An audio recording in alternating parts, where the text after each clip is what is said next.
السلام عليكم ورحمة الله وبركاته. الحمد لله رب العالمين والصلاة والسلام على رسول الله صلى الله عليه wasallam. Tunamshukuru Allah subhanahu wa ta'ala na kumtakia rehma na amani zimfikie mtume wetu Muhammad sallallahu alayhi wasallam. Ni siku nyingine Allah subhanahu wa ta'ala ametujalia taufiki ya kufika sehemu ambayo tunafanyia muhadhara, na Allah subhanahu wa ta'ala wajalie wale walitoa pesa zao mashaallah. Leo tunasimama mbele yenu kwa ajili ya Allah subhanahu wa ta'ala, na tuliwaambia tunataka 550,000. Mashaallah, so far tumepata 250,000, ambayo hiyo pesa inafaa inunuliwe mbuzi, ng'ombe, kondoo ili Waislamu washerekee siku ya Eid, na mayatima ya Waislamu maskini ya Kiislamu na muallafatul qulub wa Kiislamu waweze kusherekea siku ya Eid pamoja na Waislamu wenzao. Kwa hivyo ndugu zanguni, bado tumebakisha 300,000. Tuko na 250,000, tumebakisha 300,000. Tunataka hiyo 300,000 ikiwezekana ipatikane kabla ya siku ya Eid, kwani wanyama pia bei inapanda. Kama ng'ombe tulikuwa tumepiga hesabu 70,000 hadi 75,000, ikifika siku ya Eid ng'ombe inakuwa 100,000 na ama 90,000 kama ni kidogo. So mbuzi nayo inapanda 12,000 mpaka 15 mpaka 20. Inategemea umepata mbuzi size gani.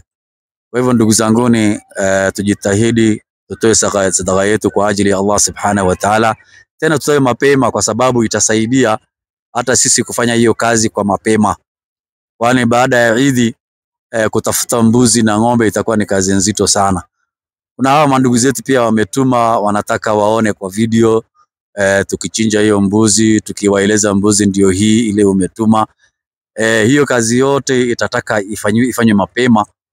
Tukisali Eid tu hivi siku hiyo tuanze hiyo kazi. Kwa hivyo ndugu zanguni, mlikuwa mnatoa kwa ajili ya Allah subhanahu wa ta'ala, na mmetoa kwa ajili ya Allah subhanahu wa ta'ala, na tunaongoja mtoe kwa ajili ya Allah subhanahu wa ta'ala. Kwa hivyo yangu ni hayo machache. Allah subhanahu wa ta'ala wazidishie fi dunya wal akhirah.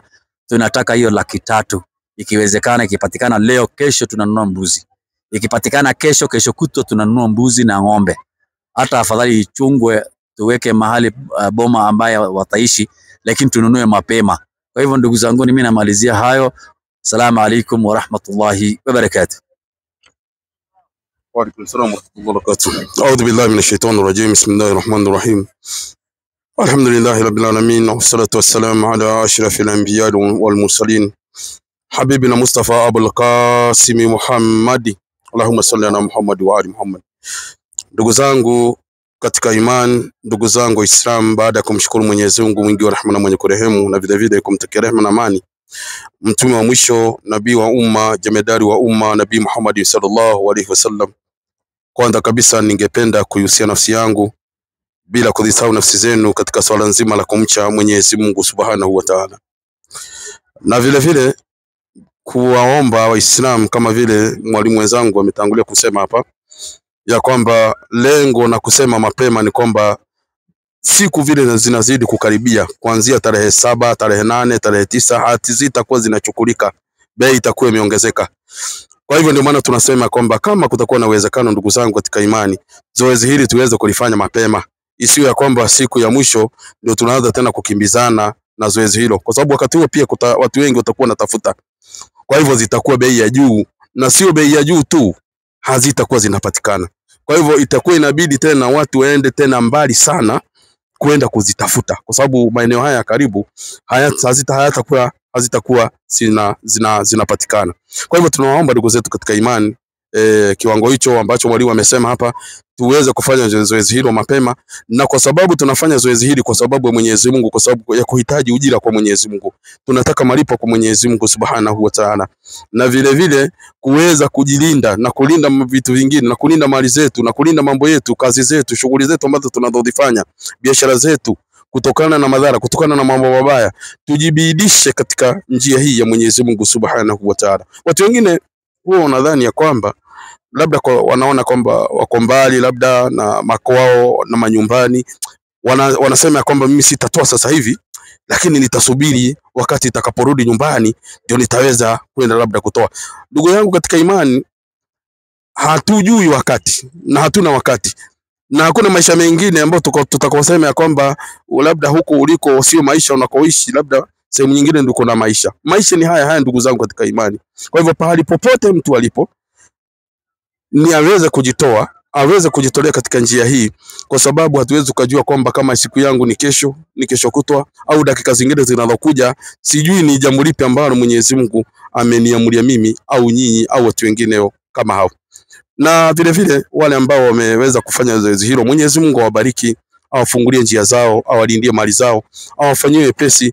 Mwenyezi Mungu, na wale pia waliokuwa na maradhi, waondolee maradhi yao. Mwenyezi Mungu warudishie afya zao, kwa sababu hakuna kitu ambacho cha muhimu kuliko afya. Ali bin Abi Talib karamallahu wajha wanasema kwamba ajabu ya binadamu wakati anapokuwa ni mdogo, anakimbiza dunia, anatafuta mali, lakini katika kutafuta mali hizo, wakati atakapozipata, afya yake inatoweka, inakuwa kwamba haipo tena. Inafika pahali anaanza tena kutumia zile mali alizozitafuta kuweza kutafuta afya yake. Kwa hivyo ukiwa na afya ni jambo la muhimu sana, na sadaka hii ambayo tunaosema kwamba kujitolea au kujitoa kwa njia ya Mwenyezi Mungu inakuwa kwamba ni tiba, kwa sababu ya maradhi ambayo tunayo. Tuna maradhi ya kimwili na vile vile tuna maradhi ya kiroho. Kwa hivyo sadaka, Mtume sallallahu alaihi wasallam anatuambia kwamba tibuni wagonjwa wenu kwa sadaka. Kwa hivyo sadaka ni jambo la muhimu sana Waislamu, na tuweze kufanya zoezi hili kwa haraka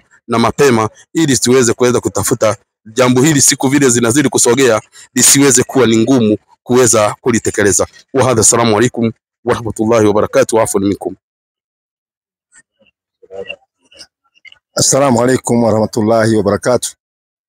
Alhamdulillah hamdan kathiran tayyiban mubarakan fihi, salatu wassalamu ala rasulillah sallallahu alaihi wasallam. Ama baada ya kumshukuru Mwenyezi Mungu na kumtakia rehema na amani zimfikie nabii wetu mtukufu Nabii Muhammad sallallahu alaihi wasallam,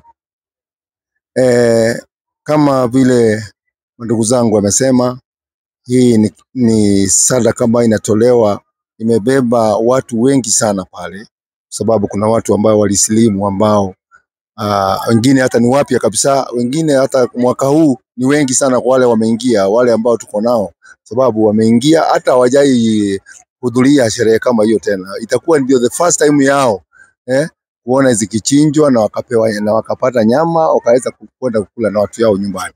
So ningeomba tu, yani tufanye bidii kama vile tulifanya last year, mwaka uliopita. Tulifanya hiyo kazi mzuri sana na Waislamu walisipond vizuri sana. Kwa hivyo ningeomba tuzidishe, kama tufanye kama vile tulifanya mwaka uliopita.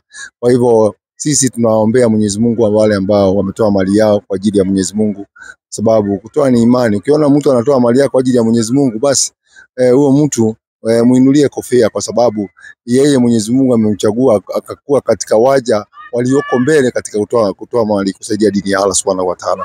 Sababu hii dini ni yetu, na hii dini ni yetu sisi zote, na tunashirikiana kuitangaza na kuifikisha katika umma ulioko saa hizi, ambayo ni umma wa Nabii Muhammad sallallahu alaihi wasallam, na watu wengi wanakubali kuingia katika dini. Ni maajabu sana, saa hii Uislamu unaendelea vizuri sana na dawa inaendelea vizuri sana. Kwa hivyo Islam straight down, tufanye, tushirikiane pamoja, inshallah. Kila kitu mnajua kawaida yetu vile tunakuaga, ripoti zote mtazipata, na kila kitu ambayo unatoa amana yako utaipata, imeingia pahali ambayo wewe unataka wewe mwenyewe. Assalamu alaikum warahmatullahi wabarakatuh. Wa alaikum salaam wa barakatuh. Alhamdulillah, Waislamu, nadhani mimi ni kutilia mkazo tu kidogo. Tumepokea 250,000, bado shilingi 300,000 inshallah katika ile budget tulikuwa tumefanya ya ng'ombe 5, mbuzi 10 na kondoo 10 inshallah biidhnillah. So Waislamu, inshallah tuweze kufanya juhudi, wale ambao wana uwezo wasifanye ubakhiri katika riziki aliyowapa Mwenyezi Mungu. Siku hizi 10 za Dhulhijja unaambiwa ndio siku bora zaidi, yani unaambiwa ni bora hata kuliko mtu ametoka kwenda kupigana fi sabilillah, isipokuwa yule aliyetoka na mali yake na akapata shahada katika fi sabilillah. Lakini unaambiwa hizi siku pia ni bora kuliko hata siku za mwezi wa Ramadhani, isipokuwa siku moja katika mwezi wa Ramadhani ambao ni Lailatul Qadr. ndio imeshinda siku hizi za Dhulhijja. So ni siku ambao ni bora zaidi kwa maisha ya mwanadamu, na ukizipata unafaa kwanza unashukuru na kisha unazifanyia kazi. Ni siku ambazo kuzipata ni bahati kubwa sana, na sisi alhamdulillah Mwenyezi Mungu ametujalia tukapata, kwa sababu tumepata almost siku 4 katika hii siku ya Dhulhijja. So Waislamu tuwaomba katika hili zoezi tuweze kulifanya inshallah biidhnillah, na Mwenyezi Mungu atawalipa hapa na kesho siku ya kiyama. Kuna wagonjwa, kuna wale wana matatizo mengi hapa na pale, kuna watu wana uzito huu na huu, Mwenyezi Mungu awafanyie wepesi, na wale wagonjwa Mwenyezi Mungu awape shifa, na tunaombea wa Palestina nao Mwenyezi Mungu awape nusra, sababu wanapitia magumu sana kila wakati. Mwenyezi Mungu awape nusra. Inshallah Waislamu tutie bidii na tuweze kukamilisha hii zoezi biidhnillah. Assalamu alaykum wa rahmatullahi wa barakatuh. Assalamu alaykum wa rahmatullahi wa barakatuh. Alhamdulillah, nashukuru Mwenyezi Mungu na tunamtakia rehma na amani zimfikie kiongozi wa umma huu ambaye sio mwingine ila ni Mtume Muhammad sallallahu alayhi wasallam, mtume ambaye Mwenyezi Mungu amemtuma na akampa utukufu kwa ajili ya kumpeleka kwa ajili ya watu wote, pale aliposema katika Qur'ani, wama arsalnaka illa rahmatan lil alamin, kwamba huyo mtume ametumwa kwa ajili ya walimwengu wote. Na mfasirina unaposema hii ulimwengu wote, walimwengu wote ni kwa ajili ya kila kiumbe ambacho kinaishi katika huo ulimwengu. Mtume wao anakuwa ni Mtume Muhammad sallallahu alaihi wasallam. Mimi wananiita Salim, sijui wewe wanakuita namna gani? Benson. Asante sana. Benson, Muislamu au Mkristo? Mkristo. Asante sana Benson. Sisi kazi yetu ni kukufikishia na kukuombea Mwenyezi Mungu dua akuongoze uwe Muislamu. Weka swali ama injika swali tulisikie. Ningependa kuuliza swali kwa Waislamu. Sisi kama Wakristo tunaamini binadamu akishaiaga dunia, sisi tunafuata ile process ile, tunamzika hapa chini.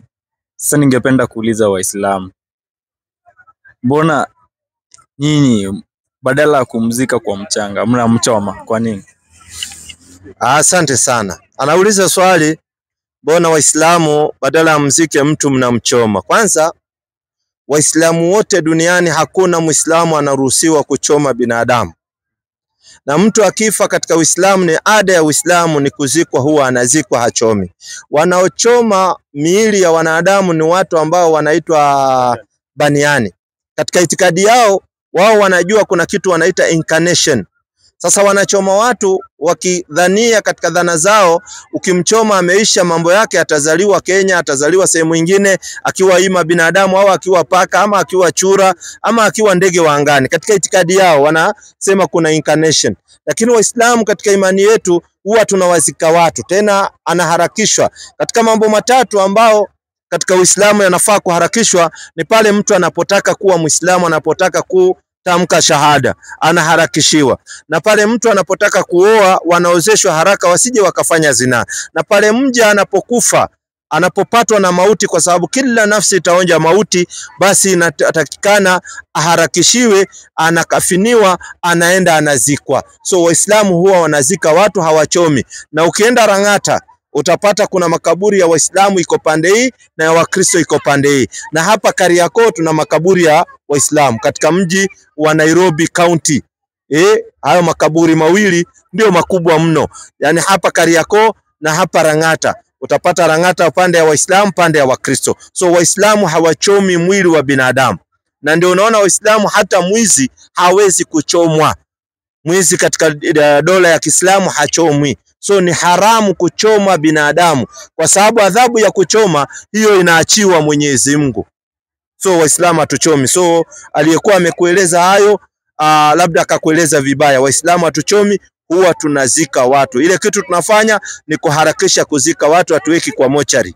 Hatupeleki mochari mtu akakaa, alafu tunapozika mtu hatuvalishi mtu suti, saa. Sasa sijui unampatia maiti saa aende akaangalie saa gani huko kaburini. Ati unavalisha maiti kiatu mpya na unapiga rangi. Huko kaburini anaenda kufanyia nini na kiatu? Sisi mtu hazikwi na hizo nguo, mtu anazikwa na kitambaa nyeupe kinachoitwa sanda.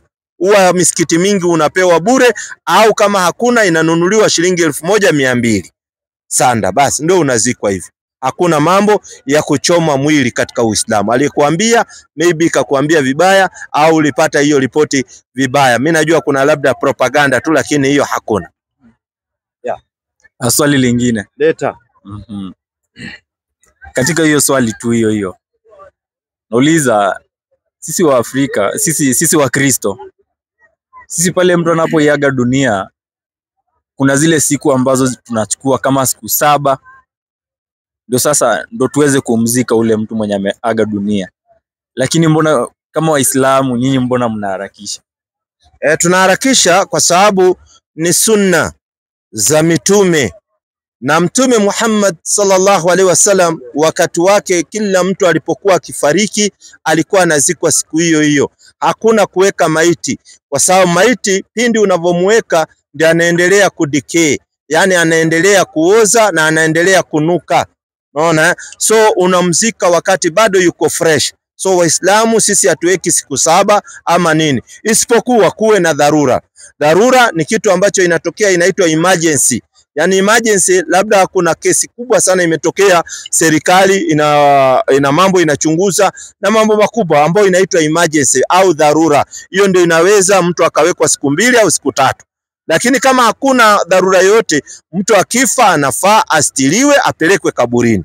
Na nyinyi ni kwa sababu nyinyi hamfuati Biblia ndio mnaweka watu siku 7, kwa sababu ndani ya Biblia hakuna mahali inasema watu wawekwe siku 7. Lakini kwa sababu nyinyi sio wafuasi hata wa Biblia, ndio unaona mnaenda against Biblia, mnaweka maiti siku 7, wengine wanaweka siku 30. Lakini Biblia inasemaje mtu akifariki inafaa alikuwa akifanyiwaje na ilikuwa inafanywa haraka namna gani? Sikiza inasemaje. 5:5 Matendo ya Mitume, na muonyeshe kwa macho yake aione kinachotokea. Anania aliposikia maneno haya akaanguka akafa. Hapa kuna jamaa mmoja tunaambiwa alikuwa anaitwa Anania. Aliposikia maneno fulani alianguka akafa. Ni kisa kirefu, kianza juu kinaelezea. Teremka. Hofu nyingi kawapata watu wote waliosikia maneno haya. Hofu nyingi kawapata watu waliosikia kuwa huyu bwana kafa. Vijana wakaondoka, wakamtia katika sanda, wakamchukua nje, wakamzika. Sikiza, hakupelekwa mochari wala hakuenda kuwekwa siku 7, hapana. Vijana waliondoka wakamweka katika sanda. Sanda ni kitambaa nyeupe ambao Waislamu wanazikwa nayo. Wakamchukua nje wakamzika, sio mambo ya kuwekwa. Hebu angalia mke wake, hata hakuwa anajua mume wake amezikwa, naye mke wake alipokuja kilitokea kitu gani? Teremka. Hata muda wa saa 3 baadaye mkewe akaingia. Sasa masaa 3 yamepita, kumbe bwana kazikwa, mkewe ndio anaingia. Ikatokea nini? Naye hana habari ya hayo yaliyotokea. Hana habari kuwa bwanake kafa na akazikwa. Petro akamjibu, huyu ni Petro ambao nyinyi mnaamini walikuwa na Yesu. So wale walikuwa na Yesu wanafanya namna gani? Kwa imani yenu mnaamini Petro alikuwa na Yesu. Safiri, niambie mlikiuza kiwanja kwa thamani hiyo? Asanti. Akasema ndiyo, kwa thamani hiyo. Akasema ni ukweli, kwa thamani hiyo. Petro akamwambia, imekuwaje hata mkapatana kumjaribu roho wa Bwana? Imekuwaje hata mnataka kumjaribu roho wa Mungu? Angalia miguu yao iliyomzika mmeo ipo mlangoni. Angalia miguu iliyomzika mume wako iko mlangoni. Teremka. Nao watakuchukua nje wewe nawe. Asante. Mara akaanguka miguuni pake akafa. Wale vijana wakaingia wakamkuta amekufa. Wakamchukua nje wakamsika pamoja na mmewe. Sikiza, hakuna mambo ya kupewa time ati kuwekwa siku 7. Unawekwa siku 7 kwani unaenda interview? Wewe ukifariki mambo yako yote duniani yamekatika, isipokuwa wewe umeacha mtoto mwema ambaye atakukumbuka kwa dua, au ulitoa sadaka tujalia, yani umetoa sadaka yenye kuendelea, thawabu zitakufuata. Kwa sababu unaambiwa mambo 3 yanamfuata maiti wakati anaenda kuzikwa.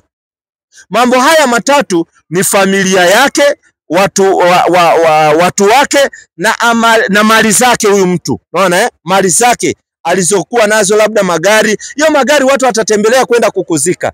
Lakini hizi vitu yote inaondoka isipokuwa kitu moja kinabaki, amali nzuri uliofanya. Ndugu zako wanaondoka, marafiki wako wanaenda, mali yako ambayo ni gari zako labda ndio watu wamekuja nazo wanaondoka nazo, kwa sababu hawezi acha gari pale kaburini, waizi watachukua. Lakini kinachobaki na wewe ni amali nzuri ambazo ulifanya ukiwa duniani. Ulitoa sadaka yenye kuendelea, ulifanya matendo mazuri, hayo ndio yanakustiri pale kaburini, lakini hii nyingine yote inaondoka. So binadamu akifa anazikwa wakati huo huo, lakini kwa sababu nyinyi sio wafuasi wa Biblia, ndio hamuifuati Biblia. Mtu akifa mnamweka siku 7 au mwezi mmoja, na mtu akifa kitu ya kwanza anafanyiwa ni kuoshwa, sio kukimbizwa kuwekwa kwa barafu, kwa sababu pale mnapeleka mochari, ile machemba inakuwa ni barafu. Yani kitu ya kuweka, yani wanafungulia hata barafu inakuwa degree ya juu. Ndio uwe nini ili usioze haraka. Unapata vizuri eh? Sasa mtu akifariki anaoshwa, anafungwa na sanda, anawekwa kaburini. Sio mambo ya kupelekwa mochari. 9:36 Matendo ya Mitume. Inasema kwenye kuandika. Asante baba. Na mwanafunzi mmoja alikuwa kwa Yafa. Kuna mwanafunzi alikuwa kwa Yafa. Jina lake Tabitha. Tena jina lake alikuwa anaitwa Tabitha. Sikiza jina Tabitha maana yake nini? Na tafsiri yake ni Dorcas, yani paa. Yani paa, yani Tabitha jina lake tafsiri yake ni Dorcas. Yani Dorcas ni paa. Unanipata vizuri? Na paa iko na maana mbili kwa Kiswahili. Kuna paa ni mnyama ambaye ni gazelle, anaitwa paa, na kuna paa ambayo ni paa ya nyumba. Unapata vizuri? Hizi ni maneno ambayo zina maana mbili katika Kiswahili. Teremka chini usikize kile. Mwanamke huyu alikuwa amejaa matendo mema na sadaka alizozitoa. Kumbe alikuwa ni mtoaji wa sadaka. Maana sadaka zina siri nyingi, lakini ukitoa kwa njia inayotakikana. Unapata vizuri eh? Sikiza habari. Ikawa siku zile kaugua akafa. Ikawa akaugua akafa, kama leo watu wanagonjeka wanakufa. Teremka. Hata alipokwisha kumuosha. Sikiza, kumbe mtu akifa anafaa anaoshwa, lakini nyie Wakristo hamuoshi maiti, munapeleka mochari, anaingizwa kwa freezer, kwa hizo mabaridi. Lakini mtu akifa inafaa unamuosha, ukimuosha, ukimaliza kumuosha unamfunga na kitambaa nyeupe inaitwa sanda, unampeleka kaburini. Lakini mtu amekaa siku 7 huwezi kumuosha, kwa sababu harufu imeanza kunuka, mwili imeanza kudikee, maana yake imeanza kuoza. So ndio unaona tunazika watu mapema Waislamu, lakini nyie kwa sababu hamfuati Biblia na hamna muongozo wa kitabu, ndio unaona mnaweka maiti kwa mochari, kisha mkienda kutoa inakuwa ndio balaa zaidi. Wewe unaenda unachukua suti 35,000 na huyo mtu tangu aishi duniani hajaivaa hiyo suti. Kiatu unanunua mpya, alafu unaenda unachukua kalangi ya kiwi, alafu ati unasema hii kiatu lazima ishaini, hii safari anaenda ni refu. Kwani anaenda kutembea huko kaburini? Ala, nyie mananyi mna vitu vingine vya vituko bana. Yani alafu siku hizi nasikia mnafunga saa, alafu unamwekea ati unaseti mpaka hiyo saa. Na ati ajue ni saa ngapi. Alafu bado juu yake mnaweka simu na kadi. Ala, la sala, hii nayo ni gani? Na chaja unaweka. Hakuna chaja huko, sima iko wapi huko? Sasa hizi ni vituko ambao mnafanyia maiti. Na haifatakani vitu kama hizi. Mtu akifa na harakishwa haraka kabla mwili ijaanza kuoza, kwa sababu kuna hekima kubwa sana Mungu aliumba katika wanadamu. Hii mwili ya binadamu unavyoona ameiumba, ukifariki tu unaanza kuoza. Kuna vitu Mungu ameumba katika mwili wa binadamu ambao ni wadudu wanaamka wanaanza kula hii mwili. Yaani hii mwili ni chakula ya wadudu. Ishi utakavyoishi, lakini ujue mwili yako chakula ya wadudu. Ukikufa tu kuna hao wadudu wanaamka wanaanza kula, lakini ukiwa hai hawezi kula hiyo mwili. Pata vizuri eh? Ndio hiyo, ndio Mungu kaumba hivyo. So wacheni kujiwekea uzito katika mambo ambayo hayana msingi mkubwa. Mtu akifariki anafaa anastiriwa na ziko. Nyinyi mnaenda kununua sanduku ya 250,000. 250,000 itaingia kwa mchanga, itakuliwa na mchanga. Wakati huyo mtu labda hata amekufa kwa ajili ya njaa. Na ukiwekwa kwa WhatsApp group, mtu ni mgonjwa anataka mchango, wewe una left, unatoka. Lakini akifa unasema nitatoa 100,000 akazikwe. Maana yake ulikuwa unamchukia, ndio unataka aondoke kabisa. Mbona hukutoa 100,000 akiwa hospitali atengenezwe? Yaani nyie Wakristo huwa mnapenda maiti mtu wakati amekufa, si wakati ako hai. So sisi tunazika mtu haraka akiwa hai, unamsaidia kwa ule uwezo uko nao. Ndio maana juzi kiongozi mmoja akasema ya kwamba siku hizi marehemu imekuwa biashara. Na ni kweli marehemu imekuwa biashara. Leo sisi Waislamu tunasumbuliwa, watu waliosilimu wakifa, familia zao kama hawajakuwa Waislamu wanakataa tuzike ule mwili kwa sababu wanataka kupigia biashara ule mwili. Wanataka waweke ule mwili ndio waite MCA, waite MP, waite waziri, alafu wachangishe ili yani mwili imekuwa ni kama kupigia biashara, wakati ufai kupigia maiti biashara. Akifa, na ndio unaona Waislamu mtu akifa hata kama family haina uwezo namna gani, majukumu inakuwa ni ya Waislamu ambao wako hiyo area. Wanachukua huo mwili, wanaenda wanaosha kwa msikiti, anakafiniwa, anaenda anazikwa. Kama kuna bili ilikuwa iko hospitali, Waislamu wanatangaziwa popote walipo, na wale wako na mali wanalipa hiyo bili, ndio mwili inaachiliwa, tunaenda tunazika, kwa sababu mwili sio kitu ya kupigiwa biashara. Aliyekufa ana mambo yake makubwa, tunafaa kumuombea dua Mwenyezi Mungu amfanyie wepesi, kwa sababu kaburini kuna maswali yanakuja kuulizwa. Dini yako ni gani? Mungu wako ni nani? Mtume wako ni nani? Ukienda kusema mtume wako ni Isa ibn Maryam, unapigwa mkongoto, kwa sababu wewe ni katika ummati Muhammad sallallahu alaihi wasallam. Ukiulizwa nabii wako unafaa unasema ni Muhammad sallallahu alaihi wasallam. Ukiulizwa dini yako unafaa useme dini ya Uislamu. Ukiulizwa Mungu wako unafaa useme Allah.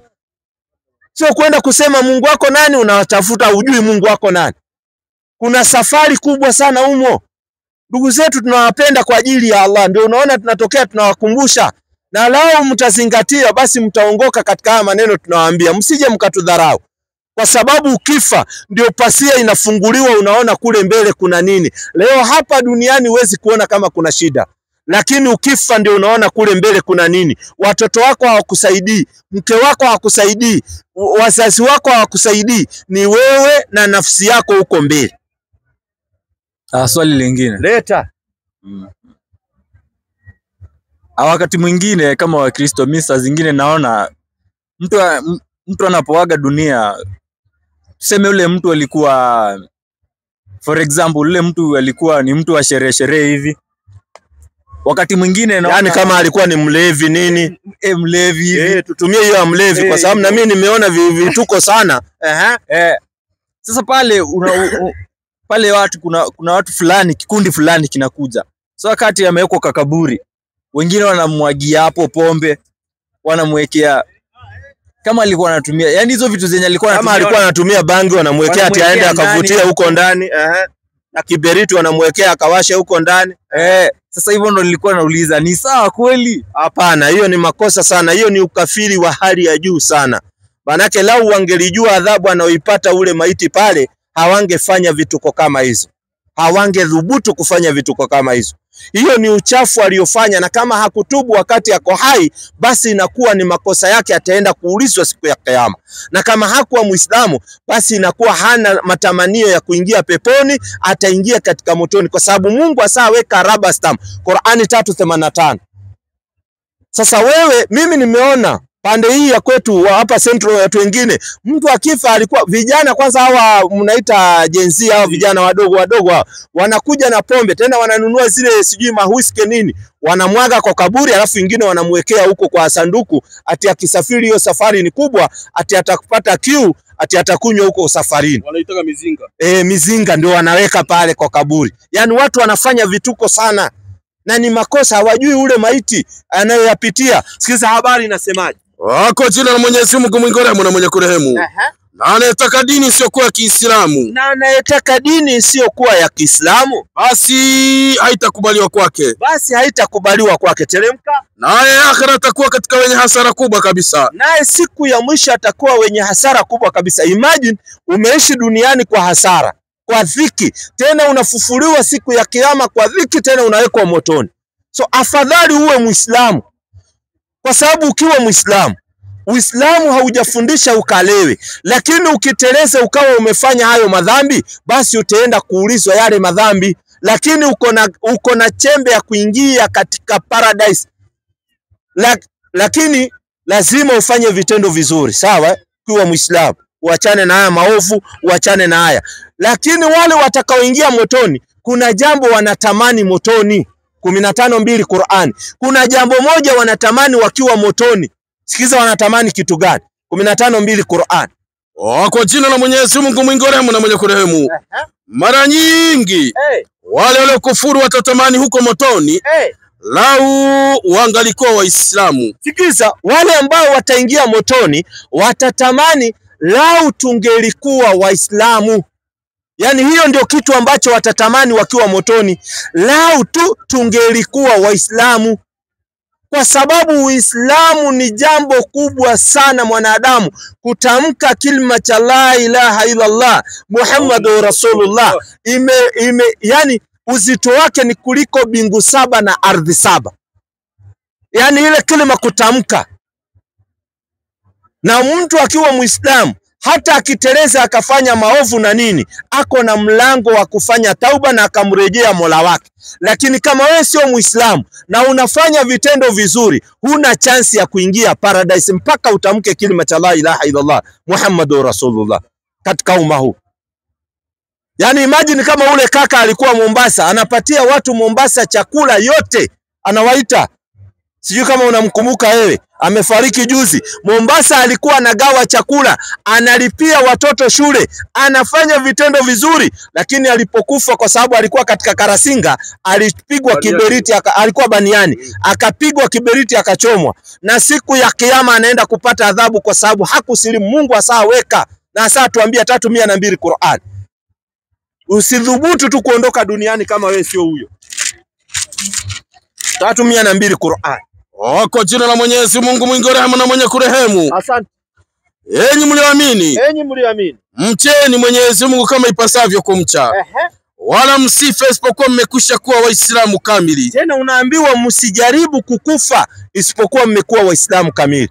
Na angalia siri aliyoficha Mwenyezi Mungu, hakuna mtu anajua siku atakaondoka duniani.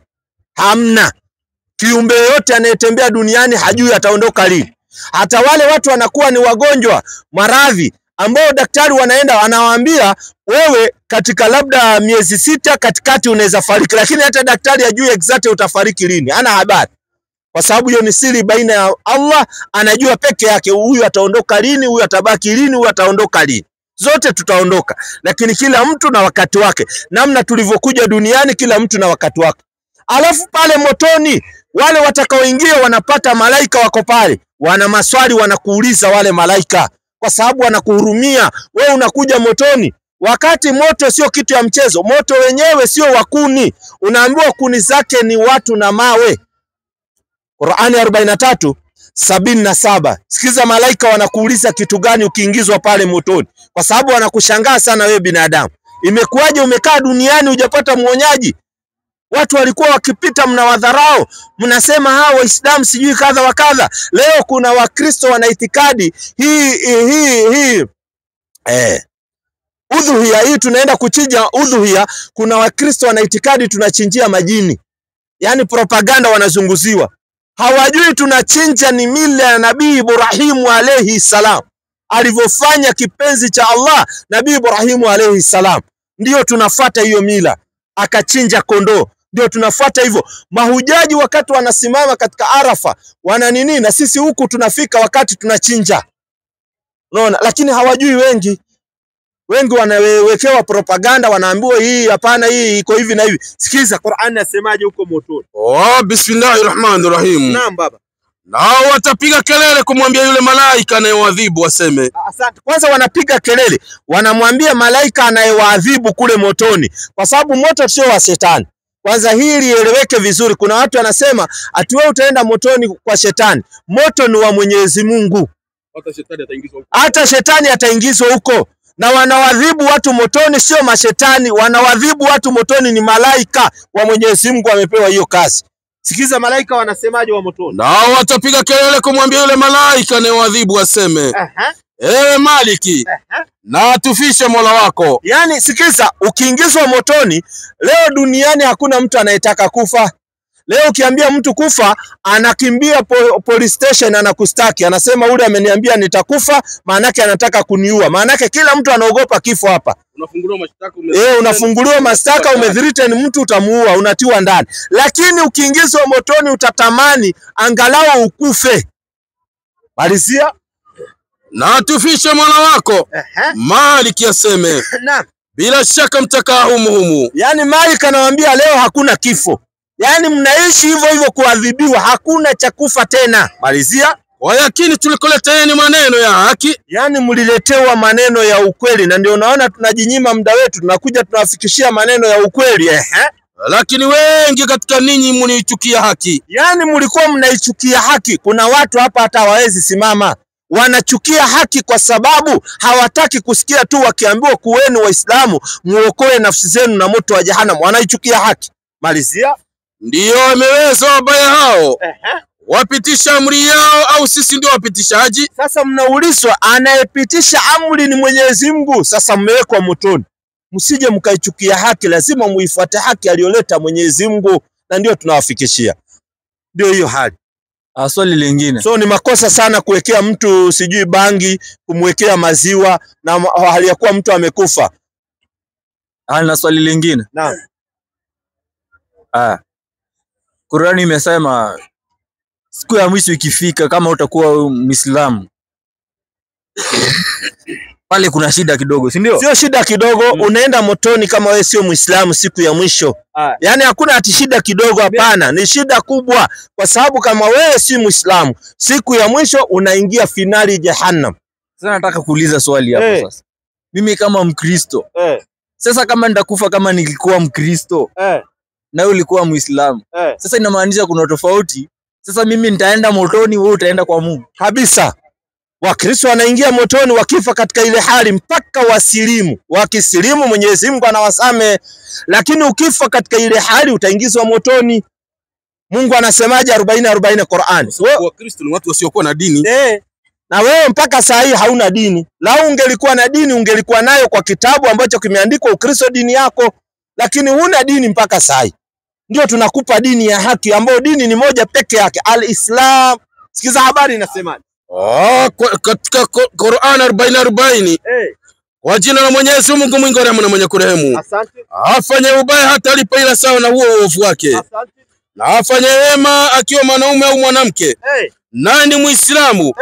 Basi hao wataingia peponi waruzukiwa humo bila hisabu. Wale wanaofanya wema nao ni Waislamu, hao ndio wanaingizwa peponi, yani paradise, waruzukiwa humo bila hisabu. Lakini yoyote anayefanya wema na si Muislamu, ndio unasikia anayefanya wema naye ni Muislamu, lazima Uislamu ingie pale. Lakini ukifanya wema na wewe sio Muislamu, unalipwa hapa hapa duniani. Sura Baina inakuwa ni sura ya ngapi? 70 na ngapi? Inakuwa Sura Baina 97. 97. Hebu soma moja kuteremka chini. 98. Kwa jina la Mwenyezi Mungu mwingi wa rehema na mwenye kurehemu. Wale waliokufuru miongoni mwa watu wa kitabu. Wale waliokufuru miongoni mwa watu wa kitabu na washirikina walitoa ahadi kuwa hawataacha walionayo mpaka iwajie hoja iliyo dhahiri na kuonesha upotofu wa dini yao. Asante. Nani mtume aliyetoka kwa Mwenyezi Mungu anayewasomea kurasa zenye kutakaswa. Asante. Ndani yake humo sheria madhubuti. Asante. Wala hawakutengukana, hawakufarakiana wala waliopewa kitabu ila baada ya kuwajia hoja hiyo waliokuwa kiitaka. Wala hawakuamrishwa ila kumwabudu Mwenyezi Mungu. Sikiza, hamjaamrishwa isipokuwa kumwabudu Mwenyezi Mungu Allah peke yake. Malizia. Na kumtakasia dini. Yani waache dini za upotofu. Sikiza, lazima uache dini ya upotofu ukuje katika dini ya haki. Yani ukiishi katika hiyo dini hasara mwisho. Yani ukiwa Muislamu una faida mwisho. Yani na ndio Mtume Muhammad sallallahu alaihi wasallam ametueleza Waislamu wote wataingia peponi isipokuwa yule ambaye hataki. Yani Muislamu ambaye hataki kuingia peponi ni yule ambaye hataki kwa nafsi yake. Kwa mfano saa hii tuko katika 10 ya Dhulhijja. Unaambiwa hizi siku ni bora kuliko masiku zote duniani ambayo mwanadamu anaishi. Yani ukifanya ibada katika hizi siku malipo yake ni makubwa mno katika hizi siku 10. Na juzi tumetoka katika mwezi wa Ramadhani. Mwezi wa Ramadhani nao kuna siku ambayo ni bora kuliko haya masiku 10 ambayo inaitwa Lailatul Qadr, ambayo ndio hii Qur'ani iliteremka katika huo siku. Unaona? So Muislamu unaambiwa yeyote Muislamu wataingia peponi isipokuwa yule Muislamu ambaye hataki. Kwa sababu angalia, Muislamu akifanya thawabu moja, yani kitendo kimoja kizuri, analipwa mara 10. Akifanya dhambi inaandikwa mara 1. Na akitubu anasamehewa hiyo dhambi. Sasa kitakachokuzuia wewe ukiwa Muislamu kuingia peponi ni nini? Na kuingia peponi ni bure, lakini kuingia motoni ni unagharamika. Ni gharama. Kuingia motoni gharama, kwa sababu kuingia motoni lazima uzini. Kuzini lazima uchukue msichana kwanza, utongoze, utafute maneno mazuri ya laini. Unamwambia ati akitembea ni kama anarudi. Unamwambia naona umeumbwa, yani ukaumbika, sijui umebeba sijui nini, mambo mengi. Alafu ukimaliza hapo lazima ununue kuku na chipsi. Hiyo kuku na chipsi ni gharama, ni pesa. Alafu ukimaliza hapo lazima uende guest. Hiyo guest ni pesa. So kwenda motoni ni gharama. Angalia, kwenda kucheza kamari ambao unakatazwa, kamari itakupeleka motoni, ni pesa inakuliwa yako. Unawekelea 10,000 inakuliwa, unawekelea 20,000 inakuliwa. Lakini unaambiwa ukitoa kitu kimoja katika fisabilillah unalipwa mara 10. Yani thawabu moja hivi unalipwa mara 10. Qur'ani 6:160. Yani leo umeenda labda ukapata mtu hana chakula, ukamnunulia chakula ya shilingi 100. Hiyo shilingi 100, kila shilingi inapigwa mara 10, mara 10 thawabu unaandikiwa. Yani wewe ni mtu wa peponi. Sikiza habari baba. Ndani ya kitabu kisichokuwa shaka ndani yake na uongozi kwa mcha Mwenyezi Mungu na kibao kwa wale walioasi sheria za Mwenyezi Mungu. Teremka katika hizo nyanya. Bismillahirrahmanirrahim. Afanyaye kitendo kizuri, Afanyaye kitendo kizuri atalipwa mfano wake mara 10. Sikiza, yani wewe ukifanya kitendo kizuri unalipwa times 10. Yani wewe unacheza. Yani ukitoa shilingi 100, kila shilingi unapigiwa hesabu 10. Unaona nipata? Yani kitendo kimoja kizuri tu wewe unalipwa. Uislamu raha. Raha Uislamu. Raha kabisa. Yani Uislamu ndio dini peke yake Mwenyezi Mungu ametufanyia wepesi, haina mazito. Malizia baba. Na afanyaye kitendo kibaya, Na afanyaye kitendo kibaya atalipwa ila sawa na hicho tu basi. Angalia, yani kitendo kibaya hakimultiply, unalipwa hiyo kitendo kibaya ulichofanya, lakini kizuri kina multiply. Yani Uislamu raha. Wewe ungeujua Uislamu leo ungeukimbilia mapema. Jika swali. Swali. Qur'ani imetuambia kama tutakuwa Waislamu motoni, finali jahannam. Sasa nataka niulize, kuna watu wengi hapa nje ambao si Waislamu wanatenda mema. Sasa ule mtu bado ataenda motoni kama atakuwa Muislamu? Kabisa, analipwa hapa duniani. Mwenyezi Mungu hadhurumu nafsi. Wewe ukifanya wema unalipwa hapa duniani. Ndio unaona kama huyo tajiri na kueleza wa Mombasa ana mali ambayo sio ya kucheza. Alikuwa na mali ambayo sio ya kucheza. Yani Mungu amemlipa hapa duniani. Lakini huko mbele hakuna malipo. Lakini Muislamu analipwa double. Muislamu analipwa hapa na kesho siku ya Kiyama.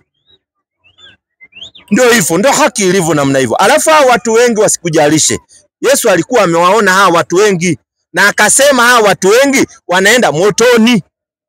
Sio lazima atimue wengi ndio muende peponi. Wengi wanaenda motoni. 7 Mathayo baba. 7:6 ama 7 ngapi? 7:13. 7:13. Mathayo. Inasema mwalimu wangu. 7:13 Mathayo. Sikiza, watu wengi wasikujalishe. Sikiza. Ingieni kwa kupitia mlango ulio mwembamba. Sikiza, Yesu anasema ingieni kwa kupitia mlango ulio mwembamba. Mwembamba maana, sikiza habari. Maana mlango ni mpana. Maana mlango ni mpana. Na njia pana iendao upotevuni. Na njia ni pana ambayo inaenda upotevuni. Sikiza habari. Nao ni wengi waingiao kwa mlango huo. Kumbe watu wengi ndio wanaenda kupotea, wanaenda motoni. Malizia. Bali mlango ni mwembamba. Mlango ni mwembamba. Na njia imesonga iendao uzimani. Kumbe njia ya kwenda uzimani imesonga. Malizia. Nao waionao ni wachache. Ala, kumbe Yesu sasa sema wachache ndio wanaenda. Wengi motoni. Biblia hiyo. Kwa hivyo wale wachache lazima wakuwe Waislamu. Lazima nayo hiyo. Hiyo haina option nyingine. Hiyo haina mjadala.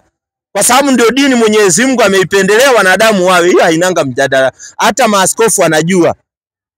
Nyinyi watu wa chini ndio hamjui, mpaka wale maaskofu wanajua Uislamu ndio dini pekee yake ya kuingia peponi. 626 Qur'an, amna ingine. Na ndio hivyo. 626 Qur'an. Wako jina la Mwenyezi Mungu mwingi wa rehema na mwenye kurehemu. Na hii dini ya Uislamu, Na hii dini ya Uislamu ndio njia ya Mola wako iliyonyooka. ndio njia ya Mola wako iliyonyooka. Uislamu peke yake, hamna ingine, njia moja. Kwa hivyo sasa, kama mimi ni Mkristo, sasa mimi kama ninaendanga kanisa, ile kanisa tu ile ya Wakristo, lazima sasa nikuwe Muislamu ndio nisiende motoni. Lazima uwe Muislamu. Bila na tofauti. Mbona kuwe na tofauti na sisi wote tunaenda tunaabudu? Nyinyi mnaabudu katika mosque, sisi tunaenda kwa kanisa letu. Kuna tofauti. Kwenda kanisani kuna shida. 11, 17 Wakorinto. Kama unaenda kanisani kuna shida. Sikiza habari. Lakini katika kuagiza haya si wasifu. Sikiza, Paulo anasema lakini katika kuagiza haya si wasifu. Kwa nini? Ya kwamba mnakusanyika si kwa faida bali kwa hasara. Kuna watu wanakusanyika lakini hawapati faida. Wanapata nini?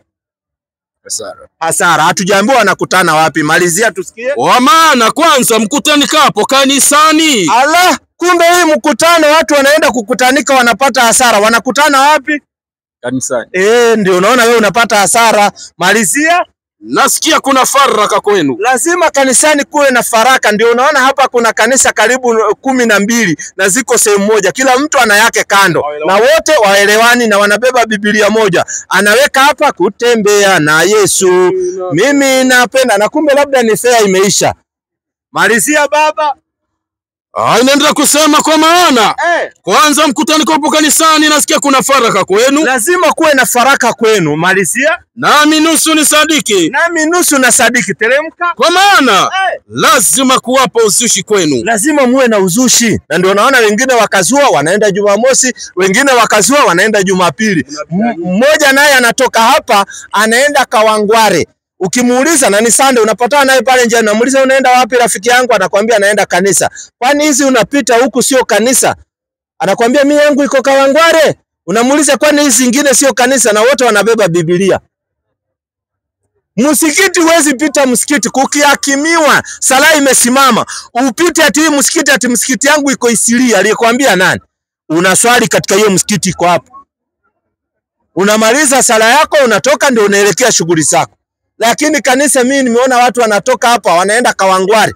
Na ukimwambia ingia hapa anakuambia hapana, yangu iko Kawangware. Kwa sababu ni uzushi, yani wameweka bidhaa zao. Ndio unaona mnapata hasara kule. Sasa kule hata ukienda miaka ngapi, pole kaka, huwezi pata faida. Kwa sababu kwanza mnaongozwa na kiongozi anaitwa nani? Kiongozi pale anaitwa nani? Wa kanisa. Pastor. Kwa Kiswahili mnamuitaje? Mchungaji. Mchungaji. 13 Zakaria. Sikiza Mungu anasemaje kuhusiana na mchungaji naye. Wewe 13 Zakaria. Mimi nataka nikuonyeshe haki mahali ilipo. Ni juu yako kufuata au kukataa. Sikiza habari. Inasema kwenye kuandika hasira yangu. Mungu anasema hasira yangu. Hasira yangu imewaka juu ya wachungaji. Teremka. Nami nitawaadhibu. Mungu anasema hasira yake Mungu imewaka juu ya kina nani? Hebu rudia aone. Mnajua hajaona. Inasema hasira yangu. Hasira yangu imewaka juu ya wachungaji. Hasira ya Mungu inawaka juu ya wachungaji. Teremka. Nami nitawaadhibu. Kwanza hao wanayekuongoza Mungu anasema atamwadhibu. Unajua anaadhibiwa kwa nini? Kwa nini? 56 Yeremia. Anaadhibiwa kwa ajili ya hiyo. 56 Yeremia. Anaadhibiwa kwa ajili ya Yeremia. Manake kazi yake. Haleluya, Bwana yuko hapa ametembea leo. Roho ameniambia hapa lazima mpande mbegu ambao ni ya kujiangamiza. Somebody say haleluya. Lazima utoe shilingi. Kwanza kuna mmoja nimeona ako na kiburi sana. Anaingia katika social media anasema nanunua kagari ka 14 million. Kagari kidogo tu ka 14 million. Hiyo ni pesa kidogo. Alafu anaambia hata hana chakula ya kula jioni. Alafu mtu anasema haleluya. Wewe akili yako inafanya kazi. Huyo ni mtu kwanza anafanya kiburi. Katika Uislamu tunaambiwa hata ukiwa na mali sio vizuri kwenda kutangazia watu. Watu wana mashida zao. kuna aini na nini. Lakini ule kwanza alisimama siku nyingine akasema ananunua gari kama mkate. Hiyo ni kiburi. Wakati watu hapa kijiji wanashindwa hata kula chakula ya jioni.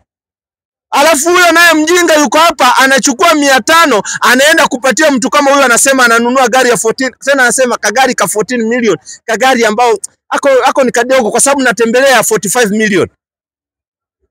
Kwa sababu ameona hawa watu wajinga wananiletea hela tu. Maana yeye amekudanganya ati yeye ndio connector yako na Mungu. Nani aliyekudanganya? Na bila yeye ati na bila yeye huwezi faulu, mpaka upitie kwake ati ndio faulu. Nani aliyekudanganya? Wewe unafaa unajipeleka mbele ya Mwenyezi Mungu, unaangalia naye, unaongea na Mungu. Mungu ako tayari, anakuuliza ya abdi, ni nini kinachokuzuia? Wewe mja wangu, nini inakuzuia? Unauzungumza chochote unataka, Mungu anakusame. Sio mambo ati lazima upite kwa mchungaji ndio akuombee kwa Mungu, kwani yeye ndio tu anaitanwa na Mungu. Sikiza, wanaadhibiwa kwa ajili ya hiyo. watu wangu wamekuwa kondoo waliopotea. Wachungaji wao wamewapoteza. Wachungaji kazi yao anakupoteza wewe. Hawezi kukusomea maneno ya ukweli akakuonyesha hapa ndio njia iliko. Saa yote anakuletea zile nini, zile vitu anajua, anakupambia tu, alafu maisha tu. Yeye anakusomea kufaulu tu. Mwaka hii ni mwaka ya kufaulu. Mwaka hii ni mwaka ya kufunguliwa. Hakuna mwaka atakwambia mwaka hii ni wakati wa kutubu. Hakuna, ni wa kufunguliwa. Sijui utapata nyumba mwaka huu. Wewe utapata nyumba imesauliwa na nani? Nani anayejenga nyumba kisa akaisahau? Hapa kijiji tunaishi nyumba za mabati. Nani atajenga ya mabati asahau? Ndio upate nyumba nyingine ya gorofa ati utapata nyumba. Wewe hiyo lazima utolee hela pia, sio ya bure. Hamna cha bure hapa Kenya. Hata hiyo lazima utolee hela. 3,900 kama una habari. Lazima ulipe. Hamna cha bure hapa. Lakini mchungaji anakuambia ati utapata cha bure, ati utapata gari. Gari utapata wapi? Wewe ununue gari uende uache mahali usahau uende. Kama baisikeli yenyewe huwezi sahau, gari ndio utasahau. Kaka, yani wewe mnachezewa. Ni mtu ambaye ameenda akasomea psychology, akajua ukicheza na akili ya watu namna hivi usawa waingiza. Sasa anajua hii akiingia namna hivyo usawa malizana nao. Swali lingine sasa. Lete hiyo swali lingine nchika tulisikie. Sasa niulize. Uliza sasa.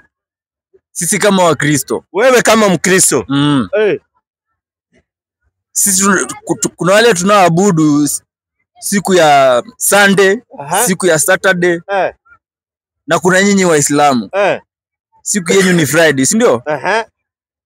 Mbona kuwe na hizo tofauti? Mbona sisi wote tusiabudu siku ya Sunday? Mbona tusiabudu siku ya Sunday? Asante sana. Kitu ya kwanza, Mwenyezi Mungu ametuwekea kuabudu ni kila siku. Lakini nyinyi ndio mlijichagulia siku ya Sunday na wengine wakajichagulia siku ya Jumamosi wakaiweka. Kwa sababu Sabato ilipokuwa Mungu aliondoa ile Sabato. Alafu ilikuwa ni siku imepewa Banu Israeli kwa ajili ya kukumbuka mateso waliopitia katika Misri, walikuwa nateswa. So wakapewa ni siku ya kupumzika. Ni kama holiday kwao. Na nipata vizuri. Nao siku ya Jumapili ilikuwa ni watu wanaabudu jua. Ilikuwa inaitwa Sun Worshiping Day. Wakaja wakapindua katika wakati walikaa katika vikao vyao, wakapindua hao wakubwa wenu wa makanisa, wakapindua wakaita Sunday. Lakini ilikuwa Sun Worshiping Day 8:13 kitabu cha Ezekieli. Alafu ni kuonyesha Islam tunaabudu kila siku kwa sababu Mungu yuko kila siku. So wewe ni vizuri wewe unafanya ibada kila siku. Safiri hizo nyanya. Akaniambia tena. Utaona tena machukizo makubwa kuliko haya. Utaona tena machukizo makubwa kuliko haya. Asante. Teremka tu. Na mengine wanayatenda wanadamu. Ndipo akanileta mpaka mlango wa kuingilia katika nyumba ya Bwana. Asante. Ulielekea upande wa kaskazini. Asante. Na tazama, wanawake wameketi wakimlilia Tamuzi. Yaani wanawake walikuwa wanamlilia Tamuzi. Tamuzi habari zake nzito nitakupa siku nyingine. Akaniambia, mwanadamu, umeona haya? Utaona tena machukizo makubwa kuliko haya. Asante. Akanileta mpaka ua wa ndani wa nyumba ya Bwana. Na tazama, mlangoni ni hekalu la Bwana. Kati ya ukumbi na madhabahu walikuwapo watu kama 25. Wamelipa kisogo hekalu la Bwana. Na nyuso zao zimeelekea upande wa mashariki. Nao wanaliabudu jua. Angalia, hawa ndio watu walikuwa wanaabudu jua. Ilikuwa inaitwa Sun Worshiping Day. Ilikuwa ni siku ya kuabudu jua. mkatolewa mkawekewa Sunday. Ndio unaona hamuelewani. Wengine nao wakasema Sabato, na hii Sabato Jumamosi imeanzishwa na mwanamke mmoja akiitwa Ellen G. White katika mji wa Michigan, America, headquarter yao iko huko, ambao nao wana mtu anaowaongoza kama Wakatholiki. Wenye Wakatholiki wako na mtu anaitwa, anamuitaje, Pope. Nao SDA wana mtu anamuita president, kama hamna habari, mzungu Ted Wilson. Ndio yuko pale, mzungu ndio anaongoza hawa Sabato, wasije wakakudanganya. Yani mfumo wao na Catholic the same. Wao wako na pope hawa, nao hao wengine wako na president. Wewe kwa kanisa usaiona rais bana, ati rais ndio anaongoza kanisa, kwani kanisa ni nchi? Asjaona. Sasa kwa SDA nao wako na hiyo. So nyote mnaingia katika wrong. Inafaa kuabudu Mungu kila siku. 18 moja, alafu tuingie Qur'an. Tumalizane na hiyo. Kama anapiga shahada, apige mapema na mapema. Saa ya kuongoka ndio hii. Sio kuokoka, kuongoka. Kuna tofauti ya kuongoka na kuokoka. Kuongoka ni hapa duniani, kuokoka ni siku ya mwisho wakati utaingia peponi. Wewe ukisikia mtu amekwambia hapa duniani nimeokoka, huyo anakupiga 8. Maana yake kakuingiza urongo. Hakuna kuokoka hapa duniani. Hapa ni kuongoka. Sikiza habari 18:1, kitabu ni cha Yohana. Luka. Inasema kwenye kuandika. Akaniambia mfano ya kwamba imempasa kumuomba Mungu siku zote. Yani inafaa kila siku kumuomba Mungu. Sio siku moja unajitengea, hakuna hiyo. Na ndio Waislamu wanaambiwaje 24:36 Qur'an. Waende wanasema kitabu kalitete. Sikiza vizuri yani wale Waislamu nasema kitabu kalitete. Kitabu hichi si cha mchezo baba. Kimeteremshiwa Bwana Mtume Muhammad sallallahu alaihi wasallam. Ndio kitabu kimebaki mpaka leo hii namna kilivyoteremka. Inaitwa Qur'an. Na Biblia. Biblia haijajulikana iliteremshiwa nabii gani wala iliteremka nchi gani, ndio inatafutwa. Haijajulikana mpaka leo. Nchi iliyopatiana Biblia haijulikani. Nabii aliyepatiwa Biblia haijulikani. Ukidipu sana unasikia Biblia ni Biblos, maana yake mkusanyiko wa vitabu. Mchungaji yuko hapa anajua, na akifika hapo atakwambia roho anasema hamna. Maana yake ndio haki ilivyo. Sikiza habari. Kwa jina la Mwenyezi Mungu mwingi wa rehema na mwenye kurehemu. Onekane kwa kuswali nyakati 5. Waislamu tunaswali nyakati 5 kila siku. Hata leo Jumamosi tumetoka msikitini na saa 12:30 tunarudi msikitini. Katika nyumba ambazo Mwenyezi Mungu ameamrisha zitukuzwe. Na humo litajwe jina lake. Wapi? Yani misikiti. Yani misikiti ndio tupatikane huko tukimwabudu Mungu. Allahu Akbar. Mwenyezi Mungu ni mkubwa. Baada vizuri tena kwa raha zako. Tena hakuna ati ile ni kama unalazimisha Mungu, ati unasema Mungu tunakulazimisha utupatie chakula ya leo. Wewe utalazimisha Mungu? Wewe ni nani kwa Mungu wewe? Unamuomba Mungu kwa wepesi, kwa upole, kwa unyenyekevu, kwa ustaarabu. Baada vizuri So karibu sana katika Uislamu. Sawa vukeni hivi tuasije akagwaruzwa hapo. So karibu sana katika Uislamu, nafasi iko ya kuwa Muislamu. Na kuwa Muislamu ni free. Hakuna membership card ya 500 sijui 1000, hapana, ni free. Swali la mwisho. Swali ya mwisho injika tusikie. Swali la mwisho kabisa sasa. Naona mundu aingoa wako hapa Umesema Biblia na Qur'ani zina tofauti kubwa sana. Swali langu mimi nayasoma Biblia na nayasoma Qur'ani. Sisi wote dakika moja. Rudia hiyo swali niipate vizuri. Kwa ufupi tu. Kuna Biblia na kuna Qur'ani kabisa. Swali langu acha niulize tu kwa ufupi. Uliza kwa ufupi, hamna shida. Hivyo tu Qur'ani ndio kitabu ambacho ni kitakatifu. Qur'ani. Qur'ani ndio kitabu peke yake Mwenyezi Mungu ameteremsha katika hii zama ya mwisho. Saa hii hakuna kitabu kingine. Kwa sababu kabla ya Qur'ani Mungu aliteremsha Taurati na Zaburi na Injili. Lakini hakuna mahali Mungu aliteremsha kitabu kinaitwa Biblia, hamna. Kwa sababu Taurati iliteremshiwa Nabii Musa alayhi salam Taurati. Zaburi iliteremshiwa Nabii Daudi alayhi salam. Na Injili iliteremshiwa Nabii Isa ibn Maryam, Yesu mtoto wa Mariamu, na Qur'ani ikateremshiwa Bwana Mtume Muhammad sallallahu alaihi wasallam, ambao ndio kitabu cha mwisho Qur'ani. So ndio kitabu ambacho kinaongoza watu katika njia iliyonyooka. 17:9 Qur'an. Sikiza tena, Qur'an inakuongoza katika njia iliyonyooka, hamna mambo ya kupeleka kona kona. Sikiza habari. Kwa jina la Mwenyezi Mungu mwingi wa rehema na mwenye kurehemu.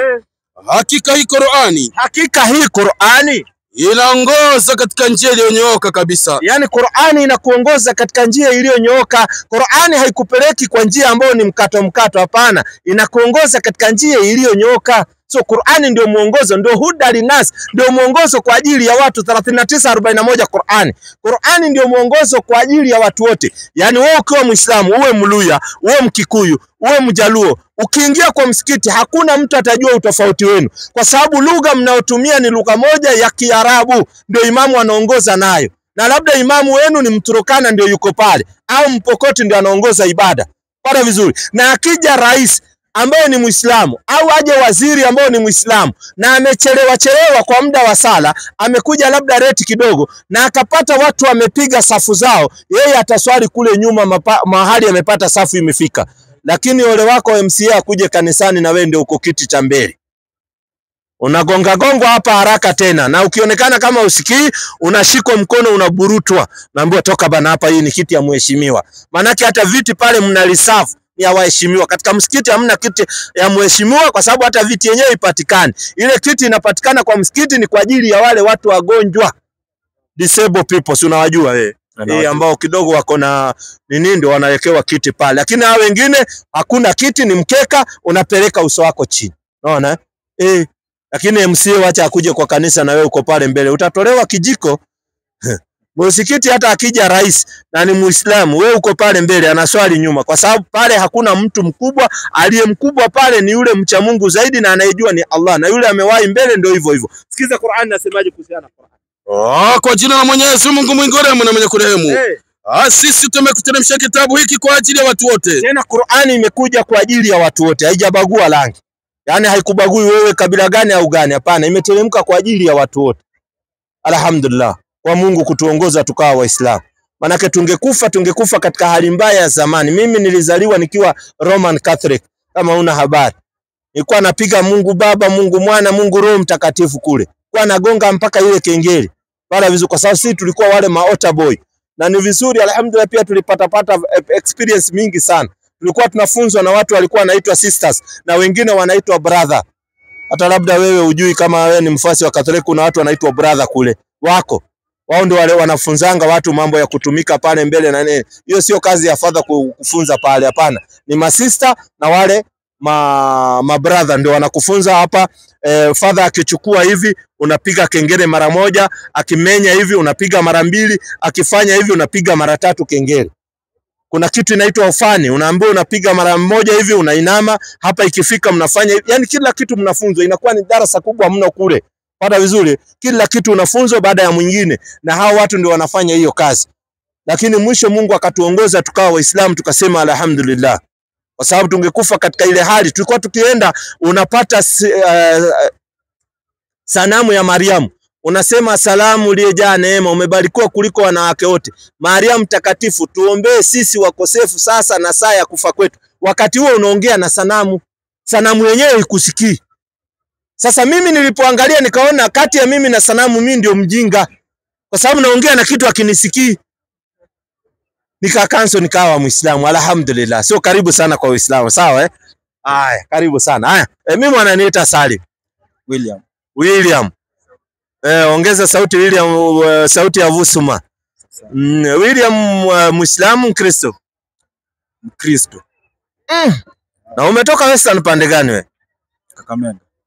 Kakamega. Nilikuwa nadhani umetoka Mumias. Manake pale Waanga ni huko Mumias iko wapi? Na Waanga mimi najua wote Waislamu pale. Wewe ulisijui ulibaki wapi? Hebu lete swali yale. So mimi naulizaje? Kati ya Kristo na Uislamu, si ndio? Gani ya ukweli yenye inaweza peleka mtu mbinguni? Okay, usikupeleka mtu mbinguni, kuona ufalme wa Mwenyezi Mungu mbinguni. Ni Uislamu tu, amna ingine. 43:68 Qur'an.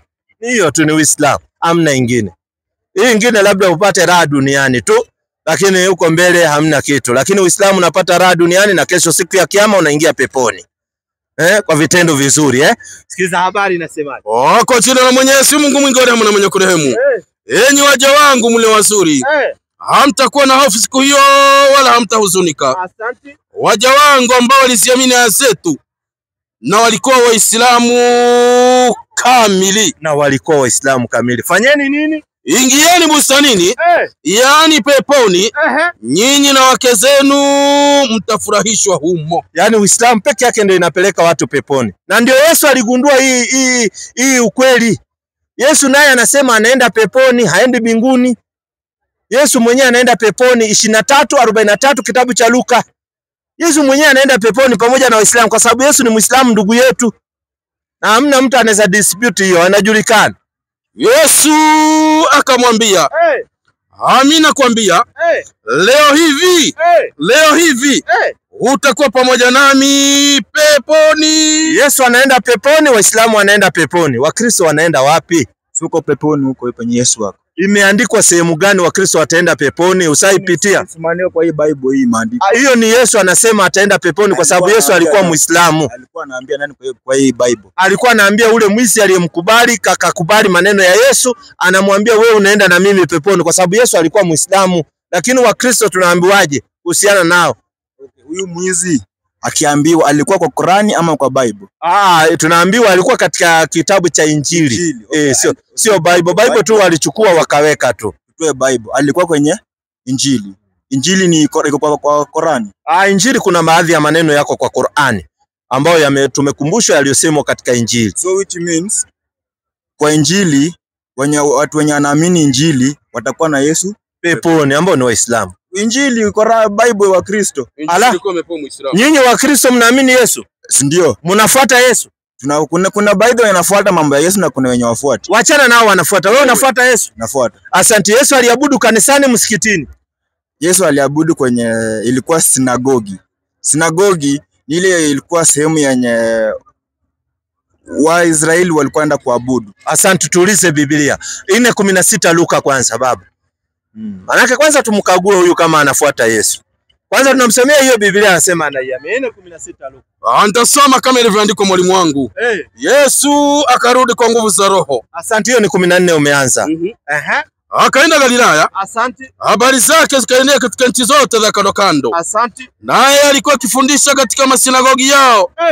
Akitukuzwa na watu wote. Enda 16. Akaenda Nazareti hapo alipolelewa. Yesu akaenda Nazareti hapo alipolelewa. Na siku ya Sabato kaingia katika sinagogi. Kama ilivyokuwa desturi yake. Yesu tunaambiwa kawaida yake alikuwa anaingia katika sinagogi. Sinagogi ni nini? Sinagogi ni dhehebu ya kuabudu. Wana wa Israeli walikuwa wametenga kuabudia Mwenyezi Mungu. Asante, mimi sijui. Wacha tuulize walioandika Biblia. Wametuwekea maneno magumu ambayo ukipigwa chenga ujue ni nini. Angalia Biblia inasema sinagogi nini? Sinagogi. Msikiti. Wayahudi. Asante. Asante. So nikienda pale Mumias, watu wengi wako pale Mumias ni Walu. Huko Mumias tuko mix. Hata Wakisi wako huko. Wacha Wakisi, mimi nasema namba kubwa. Nimesema wenyeji pale Mumias. Wenyeji wengi ni Waluya ambao ni Waanga ambao ni Waluya. So wale Waluya wamejenga msikiti wa Kiluya pale. Mimi nikaenda nikaingia msikiti ya Waluya. Nitakuwa dini gani? Ukiingia kwenye msikiti wa Waluya ambao ni Waluya wamejenga. Ile ni dhehebu umeingia. Sina tatizo nimeingia kwa msikiti ambao umejengwa na Waluya kwa sababu imamu ni Muluya, muadhini ni Muluya, pale ile ardhi aliyetoa ni Muluya, aliyeleta mawe ni Muluya, aliyejenga fundi ni Muluya. Na majority ni Waluya. Mimi nikaingia kwa hiyo msikiti iliyojengwa na Waluya. Mimi nitakuwa dini gani? So wewe dini yako ni wewe umeenda hapo hujawakilisha kama wewe ni Mkristo. Kawaida yangu kwenda kuabudu kwa hiyo msikiti imejengwa na Waluya. Umeenda kuabudu Mwenyezi Mungu. Kwa hiyo msikiti imejengwa na Waluya. Kawaida yangu vindu vichenjanga ujue. Ndio inachenja. Wandu wachenjile. Sasa mimi naenda naabudu hapo kila siku. Nafanya ibada hapo kila siku. Ama nikuwekee vizuri. Pale ngoja ndio ujibu vizuri. Pale Western kuna kanisa imejengwa pale Kakamega. na imejengwa na Waluya, ile kanisa ya Waluya pale. Mimi nikatoka nikaenda kuabudu kanisani kama ilivyokuwa desturi yangu kwenda kuabudu kanisani. Mimi nitakuwa dini gani? Sijui utakuwa dini gani Wanaabudu kanisani wanakuwa dini gani? Wa Kristo. Asante. So nikionekana kawaida yangu naabudu kanisani nitakuwa dini gani? Unaweza kuwa wewe si Mkristo na umeenda kwa kanisa kuabudu tu. Unaweza kuwa wewe si Mkristo. Sasa utakuwa dini gani na kawaida yako unaabudu kanisa? Wewe unaabudu wapi? Kati ya msikiti na kanisa unaabudu wapi? Senda kanisa mimi. Wewe unaenda kanisani. Kwa nini uendangi msikitini? Kwa nini uendangi msikitini? Kwa sasa kwenda msikitini lazima mimi mwenyewe roho yangu iniambie na msikitini waabudu huko hivyo ndio ni mimi mwenyewe nijitokeleze kwenda kuabudu kwa Musa. Ngoja kwanza. Kwa sasa hivi wewe unaendanga kanisani kwa sababu wewe ni Mkristo, kwa sababu wewe sienda kuabudu msikitini kwa sababu wewe sio Muislamu. Si Muislamu. Na Yesu kawaida yake anaabudu msikitini, hakuenda kuabudu kanisani kwa sababu yeye sio Mkristo. Unaandiko yoyote Yesu maisha yake asaienda kanisani kuabudu kwa sababu tunaona kawaida Yesu anaabudu msikitini. Hakuna maandiko yenye kwa kuzukenda kwenye Injili, hakuna penye tumeambiwa Yesu ameingia kanisani. Basi hakuna. Hakuna. Lakini tumeambiwa, ngoja, ile tumeambiwa aliabudu msikiti, sinagogi, msikitini. Ukisoma kwa hiyo maandiko ukiteremka nayo chini, walimaliza bila alisema maandiko yametimia. Walifanya aje? Walimtimua kwenye msikitini. Teremka na maandiko, hakuna shida, hakuna shida. Ukitimulia si unaenda msikiti mwingine, ine 16 teremka uende mpaka 44 aone. Yesu alikuwa akienda misikiti mingi, unadhani moja? Yesu Muislamu, na ndio unaona hata mkichora Yesu, hauwezi kuona Yesu anachorwa akiwa amevaa suti na kora hapa. Anachorwa akiwa amevaa kanzu. Na mkichora Mariamu mnamchora akiwa amevaa buibui. Hamjaichora Mariamu akiwa amevaa miniskirt. Yale alikuwa mavazi ya kitambo huko. Oh, ilikuwa ya kitambo ya Kiislamu ya kitambo asante. Teremka baba. Akaenda Nazareti hapo alipolelewa, na siku ya Sabato kaingia katika sinagogi kama ilivyokuwa desturi yake. Akasimama ili asome. Akapewa chuo cha nabii Isaya, akakifungua chuo. Akatafuta mahali palipoandikwa Roho wa Bwana yu juu yangu, na kwa maana amenitia mafuta kuwahubiri maskini habari njema. Amenituma kuwatangazia wafungwa kufunguliwa kwao, na vipofu kupata kuona tena, na kuacha huru waliosetwa, na kutangaza mwaka wa Bwana uliokubaliwa. Akakifungua chuo, akamrudishia mtumishi, akaketi, na watu wote waliokuwa katika sinagogi wakamkazia macho. Akaanza kuambia, leo maandiko haya yametimia masikioni mwenu. Wakamshuhudia wote, wakiyastaajabia maneno ya neema yaliyotoka kinywani mwake. Wakasema, huyu si yule mwana wa Yusufu? Akawaambia, hapana shaka mtaniambia mithali hii, tabibu, jiponye nafsi yako. Mambo yote tuliyasikia kwamba yametendeka Kapernaumu, yatendeke na hapa pia katika nchi yako mwenyewe.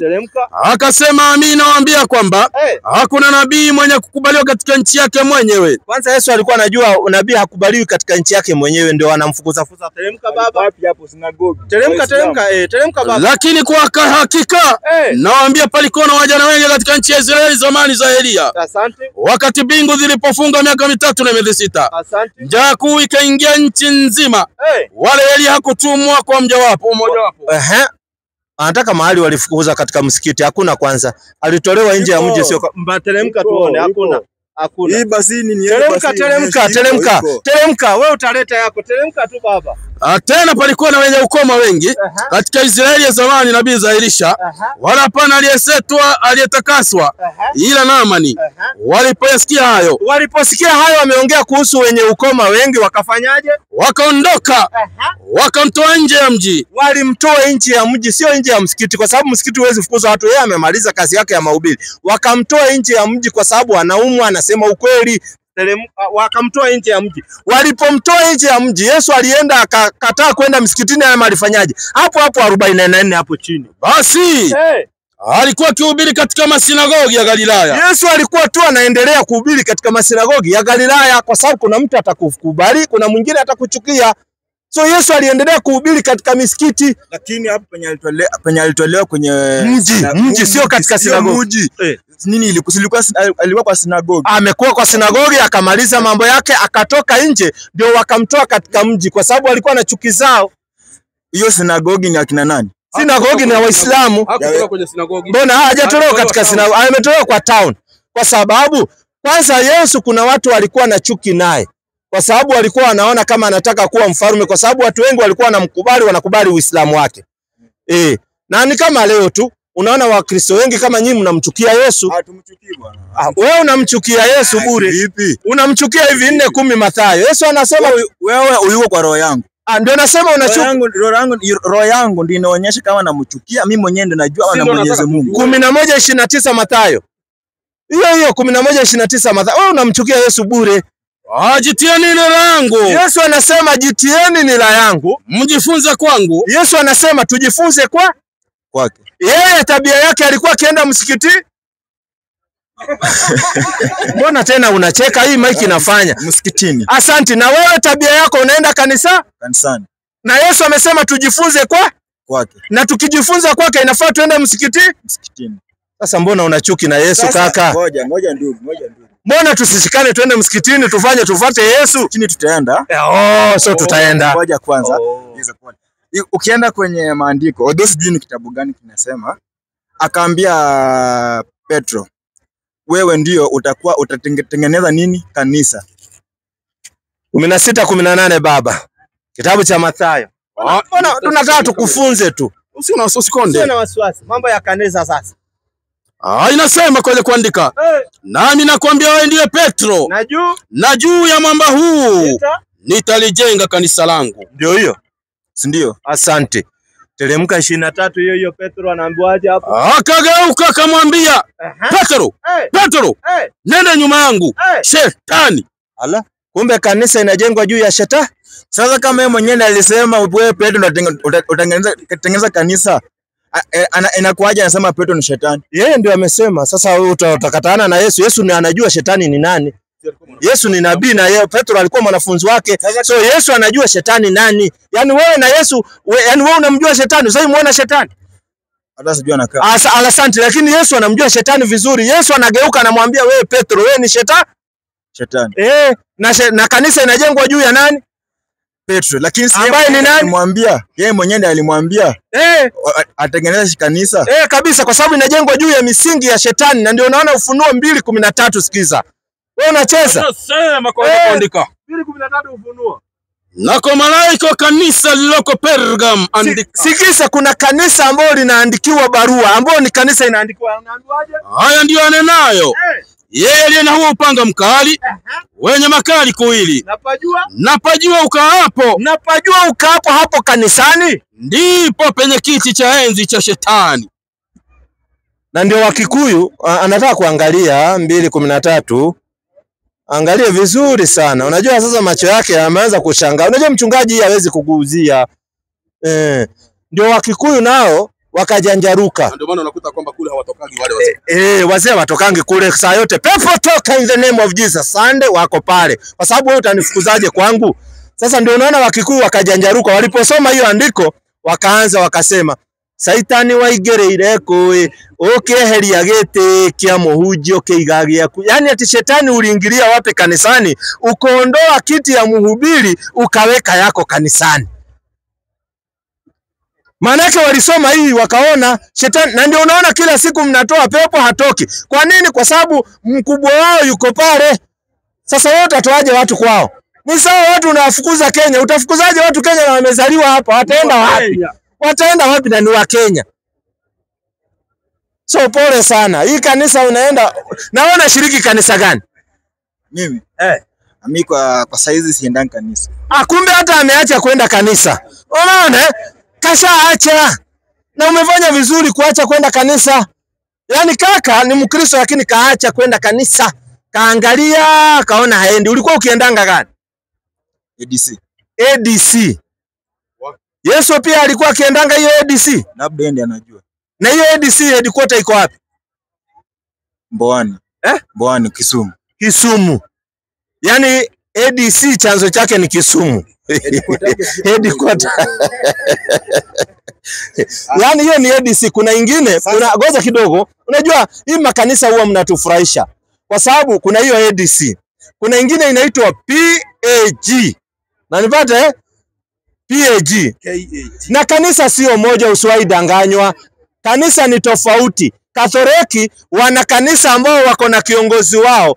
PAG wako na kanisa ambao wakiona na kila watu wana headquarters zao tofauti. Usiwahi danganywa, kanisa ni moja. Kwa sababu gani? Katoliki mpaka Biblia wanaotumia ni yao kivyao. Kuja kwa PCEA wanatoka hapa Scotland, ambao wao nao wana mfumo wao kivyao. Hawaambatani na Wakatoliki, hawaambatani na wa-SDA. Wa-SDA nao wana mfumo wao, wako na president katika kanisa yao. Yaani wewe katika kanisa umeweka rais ambao ni mzungu, ndio ana control hiyo SDA yote duniani, ambao yuko pale Michigan huko ndio anakaa. Una habari hii? ADC ndio nisijaifanyia utafiti, nitaifanyia vizuri. Bishop wake iko wapi? Ni wakurugenzi, ni wakuu. Ni wakuu hiyo ADC. Sasa ona. Auliza swali ya mwisho, naambiwa time bado dakika kidogo sana. Yesu mwenyewe. Naambiwa time nayo imeisha. Wacha nimalize tu hiyo. Wacha nimalize. Angalia, hakuna shida. Tunaendanga na protocol na unaona naambiwa imeisha. Kesho utapatikana. Unajua kesho, leo mimi najua labda umechoka. Kesho utapatikana. Kesho. Au jamaa amenyonga wacha. Wewe umeniambia uendi kanisani. So kesho unaweza patikana kuanzia saa 10 mpaka saa 12:30. Kesho Sunday. Unaenda jua kali. Asante, ukitokea mapema utapitia, sawa? Na wakati wote ukiwa na time pitia hapa, alafu fanya research. Lakini nimefurahi uendangi kanisani na ulifanya vizuri. Kwa sababu nimefanya utafiti wangu, wanaume wengi hawaendi kanisani. Manake wasajua hapa kuna nini, wanawake wengi ndio wanajaa kule. Mimi najua hiyo. Manake nimefanya utafiti wangu, kwa sababu wanaume kuwadanganya inakuanga ngumu sana. Mwanaume kumwambia panda mbegu sijui anaangalia anaona hapana, hapa nayo hapana.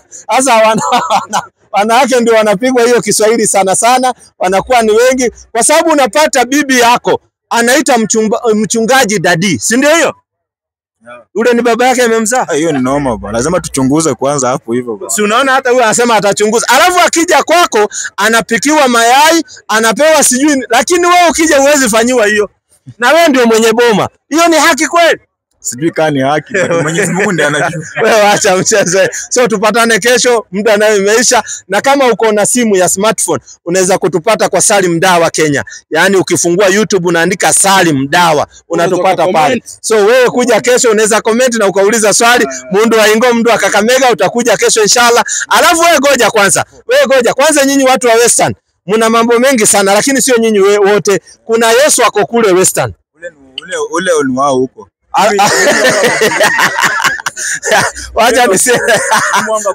Wacha nisiende zaidi, kwa sababu hata kuna Yohana Mbatizaji nimeona ako huko, anasema ni Yohana Mbatizaji, na kulikuwa na Mungu anajiita Mungu Jehova Wanyonyi ako huko. Lakini nanyi mna mambo mnatisha, lakini tusiendelee sana kesho. Okay, sawa, kesho inshallah. Asalamu alaykum warahmatullahi wabarakatuh.